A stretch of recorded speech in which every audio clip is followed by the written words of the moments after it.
ఇండస్ట్రీలోని ప్రముఖ డైరెక్టర్లలో సాయి రాజేష్ ఒకరు కాగా తక్కువ సినిమాలే తెరకెక్కించిన ఇండస్ట్రీలో ఈ డైరెక్టర్కు మంచి పేరు వచ్చింది.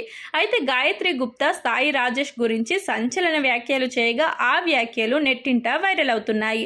బేబీ సినిమా కథను ప్రేమించొద్దు పేరుతో శిరీష్ శ్రీరామ్ రాసుకున్నారని గాయత్రి గుప్తా వెల్లడించారు. దానిని సాయి రాజేష్ కాపీ కొట్టేశాడని ఆమె అన్నారు. ప్రేమించొద్దు సినిమాలో మొదట నన్ను హీరోయిన్గా అనుకున్నారని, అందుకు ఆడిషన్ కూడా జరిగిందని, స్కూల్ డ్రెస్లో నేను దిగిన ఫోటోలను సాయి రాజేష్ గారికి పంపించానని గాయత్రి గుప్తా వెల్లడించారు.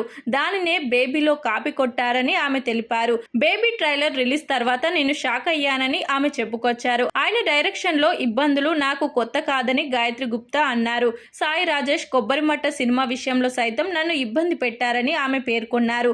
ఆ సినిమాకు సంబంధించి 3 లక్షల రూపాయలు ఇస్తామని చెప్పి కేవలం 25,000 రూపాయలు మాత్రమే ఇచ్చి నన్ను టార్చర్ చేశారని గాయత్రి గుప్తా పేర్కొన్నారు.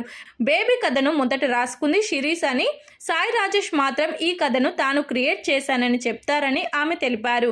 గీతా ఆర్ట్స్ సంస్థ పాము లాంటి సాయి రాజేష్ ను గుర్తించాలని గాయత్రి గుప్తా తెలిపారు. సినిమాలో బేబీ రోల్ ను దారుణంగా చూపించారని, కొందరైతే ఆ పాత్ర పోస్టర్లను చెప్పులతో కూడా కొట్టారని, అంతలా ఆయన పబ్లిసిటీ చేస్తున్నాడని గాయత్రి గుప్తా అన్నారు. సాయి రాజేష్ టాలీవుడ్ ఇండస్ట్రీకి మాయని మచ్చగా మిగిలిపోతాడని ఆమె తెలిపారు.